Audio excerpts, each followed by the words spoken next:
Welcome to my channel, Let's Learn English Together.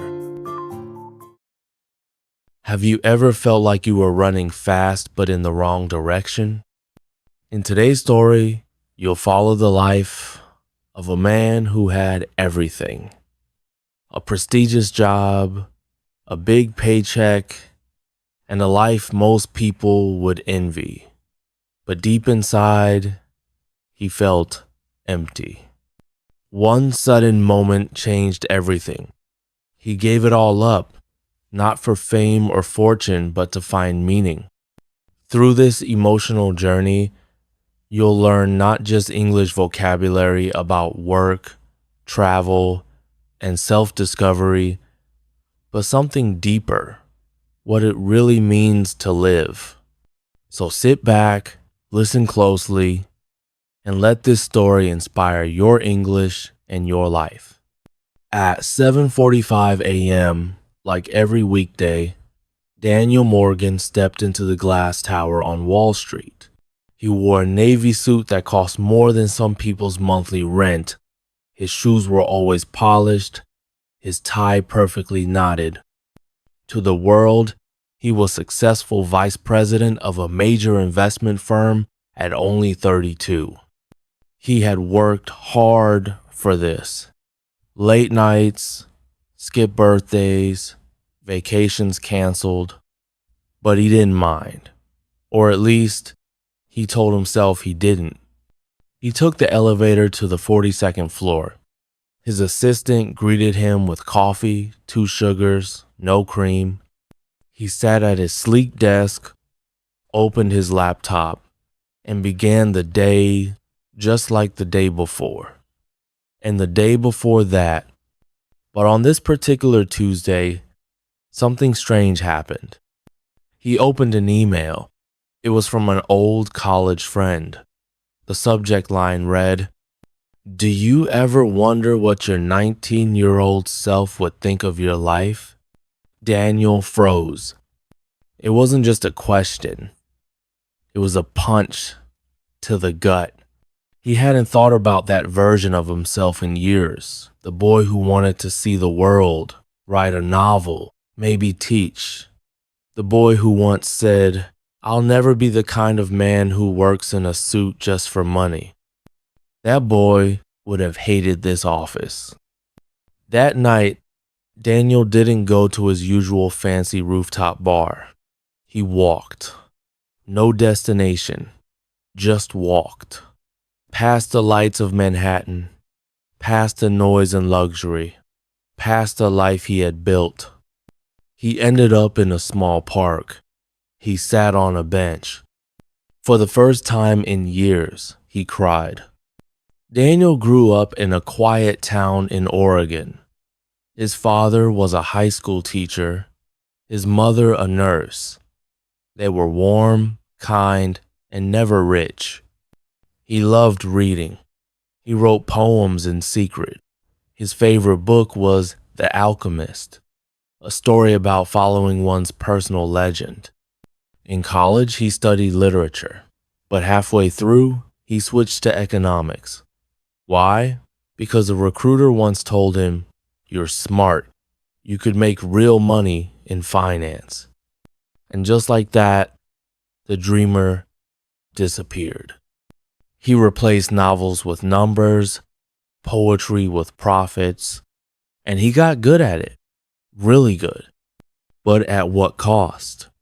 That night in the park, Daniel made a decision. He didn't tell anyone, not yet, but he started planning. For 2 months, he quietly prepared. He sold his expensive apartment, canceled luxury subscriptions, and emptied his walk-in closet. He bought a one-way ticket to Italy. Why Italy? He didn't know. He had just always wanted to go. And then he quit.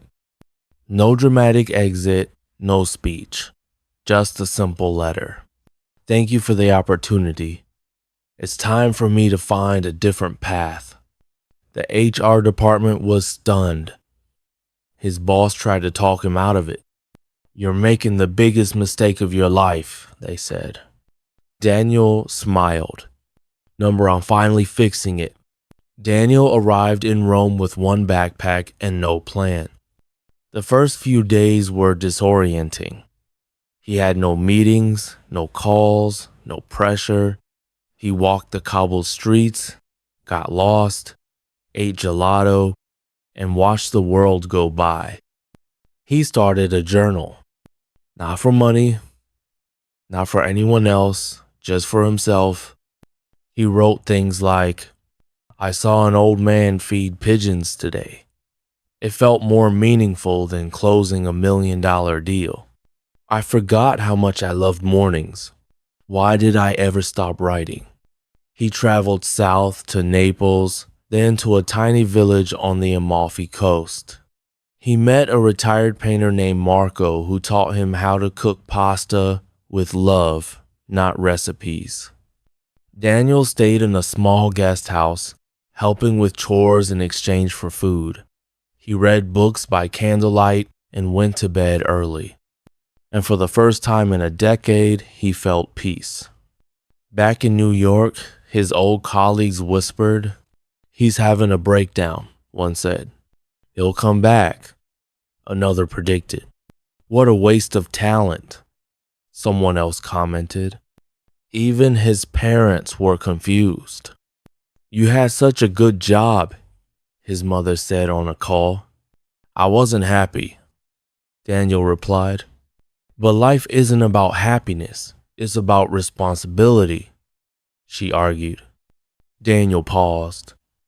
Then he said something he had never said before. "Maybe we've confused responsibility with conformity?" There was silence on the line. Months passed. Daniel began writing essays, observations about life, people, slowing down. He posted one online, then another. Soon, people started reading them. A lot of people. One day, a popular travel magazine reached out. "Would you consider writing a column for us?" Daniel laughed. He had once negotiated corporate mergers worth billions. Now he was being asked to write about feelings. He said yes. 2 years later, Daniel lives in a small town in Portugal. He wakes up with the sun, brews his coffee, and writes until noon. Then he walks, paints, or teaches writing classes to kids. He earns far less than he used to, but he no longer checks his bank balance every morning. He has a modest online following. People from all over the world write to him, "Your story gave me courage. I quit a toxic job after reading your post. You reminded me it's okay to choose a simpler life." He rarely talks about the past, but sometimes when he looks at the ocean, he whispers, "Thank you for that email. The one that asked if my younger self would be proud." Because now he finally is. So, what about you? Would your younger self be proud of who you are today? Sometimes, the biggest risk isn't quitting your job or moving to another country. The biggest risk is never asking yourself what really matters. This story wasn't just about Daniel. It's about all of us trying to balance success and purpose, security and freedom, expectation and truth. If you enjoy this story, take a moment today to write one sentence, just one, about something that truly matters to you. That's how all great stories begin.